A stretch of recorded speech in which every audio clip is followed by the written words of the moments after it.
Hello दोस्तों, मेरा नाम चांदनी है। मेरी शादी मेरे माँ बाप ने एक 55 साल के बूढ़े इंसान के साथ करवा दी और मेरी उम्र महज 22 साल की है। यह मेरी दूसरी शादी है। मेरी पहली शादी के कुछ दिन के बाद ही मेरे पति का देहांत हो गया था। सभी लोगों ने मेरे बाबा को यही कहा कि अभी तो इसकी पूरी जिंदगी पड़ी हुई है, इसलिए इसकी दूसरी शादी करवा दो। क्योंकि मैं एक विधवा थी, इसलिए मुझे कोई दूसरा लड़का नहीं मिल रहा था। इसलिए मेरे बाबा ने एक 55 साल के व्यक्ति के साथ मेरी शादी करवा दी।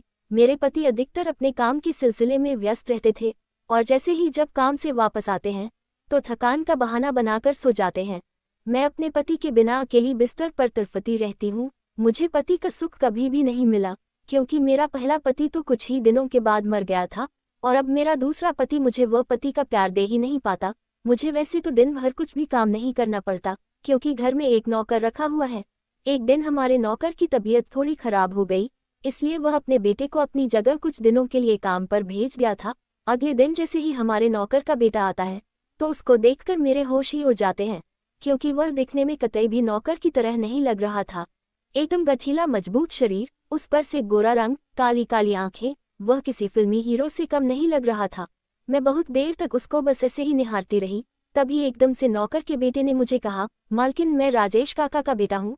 पिताजी ने मुझे यहाँ पर काम करने के लिए भेजा है। पिताजी की तबीयत थोड़ी खराब है, इसलिए वह कुछ दिन काम नहीं कर सकते। मैंने राजेश काका के बेटे को घर के भीतर बुलाया और खुद जाकर मैं कुर्सी पर बैठ गई। मैंने राजेश काका के बेटे से काफी इतराते हुए पूछा, तुम्हारा नाम क्या है और तुम्हें काम के सिवाय क्या क्या करना आता है?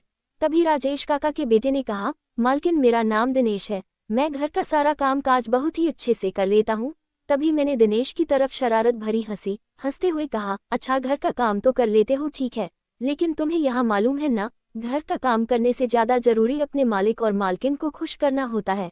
क्या तुम अपनी मालकिन को खुश कर पाओगे? तभी दिनेश ने हैरानी के साथ मुझसे कहा, मालकिन, मैं अपना काम पूरी ईमानदारी के साथ करूंगा और कोशिश करूंगा कि आप लोग मेरे काम से खुश रहे। फिर मैंने दिनेश को उसका काम समझा दिया। अपना काम पता चलने के बाद दिनेश फौरन ही अपने काम पर लग गया। मैं अधिकतर बैठी हुई दिनेश को बस ऐसे ही देखती रहती थी। एक दिन मेरे पति को काम के सिलसिले से शहर से बाहर जाना था, लेकिन मेरे पति इस बात से बहुत परेशान हो गए। जब मैंने उनसे उनकी परेशानी की वजह पूछी तो उन्होंने मुझसे कहा कि पहले जब भी मैं काम के सिलसिले में बाहर जाया करता था तो मैं राजेश काका को तुम्हारे पास छोड़ जाया करता था। मुझे किसी भी तरह की कोई फिक्र नहीं होती थी।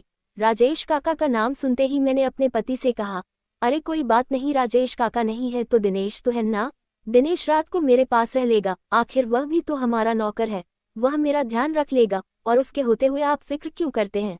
मैं अपना ख्याल अपने आप रख लूंगी। फिर मेरे पति दिनेश को उसका काम समझाकर और उसे हिदायत देकर कि वह मुझे कहीं पर भी ना जाने दो और मेरी सारी बातें माने, वह काम के लिए निकल गए। अपने पति के जाने के बाद मैं अपने रूम में आराम से लेट गई।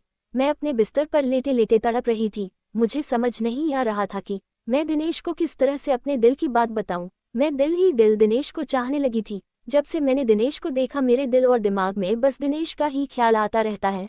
मैंने दिनेश को कितनी बार अपने दिल की बात बताने की कोशिश की, लेकिन दिनेश अधिकतर मेरी ऐसी बातों को अनसुना कर दिया करता था और आगे बढ़ जाया करता था। मुझे समझ नहीं आ रहा था कि मैं दिनेश को किस तरह से अपने नजदीक लेकर आऊं। फिर मेरे दिमाग में एक विचार आया। मैं फौरन अपने बिस्तर से उठी और रूम से बाहर निकलकर सीढ़ियों से उतरने लगी, क्योंकि मेरा रूम ऊपर है और दिनेश नीचे किचन में सोता है। सीढ़ियों से उतरती हुई जानबूझकर सीढ़ियों से नीचे गिर गई और सीढ़ियों से गिरती हुई मैं जोर जोर से चिल्लाने लगी। मेरे चिल्लाने की आवाज सुनकर दिनेश फौरन दौड़ता हुआ मेरे करीब आया और मुझे इस तरीके से गिरा हुआ देखकर वह घबरा कर कहने लगा, अरे मालकिन, आपको क्या हुआ? मैंने रोते हुए दिनेश से कहा, दिनेश, मैं नीचे पानी पीने के लिए आ रही थी तो अचानक से मेरा पाँव फिसल गया और मैं सीढ़ियों से नीचे गिर गई। मुझे बहुत दर्द हो रहा है, मैं उठ भी नहीं पा रही हूँ। दिनेश ने मेरी हालत को देखकर मुझसे कहा, मालकिन, आप हौले हौले करके उठने की कोशिश कीजिए और अपने रूम में चलिए, फिर मैं फौरन डॉक्टर को बुलाकर ले आता हूँ। लेकिन मैंने दिनेश को झूठ बोलते हुए कहा, नहीं दिनेश, मुझसे कतई भी नहीं उठा जा रहा, मुझे बहुत दर्द हो रहा है।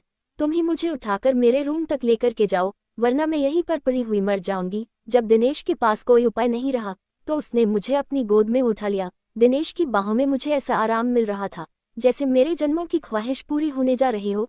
दिनेश मुझे गोद में उठाकर एक एक करके सीढ़ियों चढ़ता जा रहा था और मैं उसकी बाहों में बाहें डाले उसके कंधे पर अपना सर रखे बस उसे देखे जा रही थी। दिनेश को देखकर ऐसा लग रहा था जैसे मेरा दिनेश को इस तरीके से देखना उसे अच्छा नहीं लग रहा था।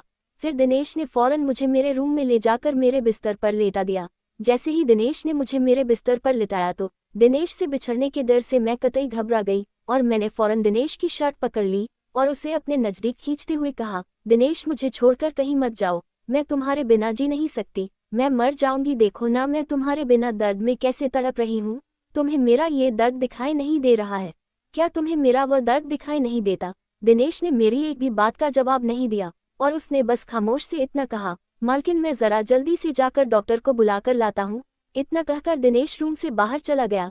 तकरीबन 1.5 घंटे के बाद जब दिनेश घर में आया तो दिनेश के साथ एक डॉक्टर और साथ में एक लड़की भी थी।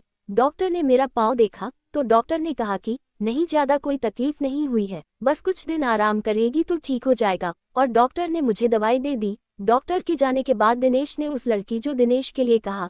जब दिनेश की बीवी चली गई तो दिनेश ने मुझसे कहा, मालकिन हम लोग गरीब जरूर हैं लेकिन हम अपनी मान मर्यादा में रहना जानते हैं। मैं एक शादीशुदा हूँ और मैं अपनी बीवी के साथ कभी भी धोखा नहीं कर सकता। आप अमीर लोग हैं, आप लोगों में धोखा देने का रिवाज होगा, लेकिन हम गरीबों में ये रिवाज नहीं है। फिर दिनेश इतना कहकर वहां से चला गया और उसके बाद से दिनेश की बीवी ही मेरी देखभाल करने लगी। दिनेश घर के काम करता और दिनेश की बीवी मेरी देखभाल करती और इस तरह से मेरी मस्त वाला क्रिकेट खेलने की इच्छा सिर्फ इच्छा ही रह गई।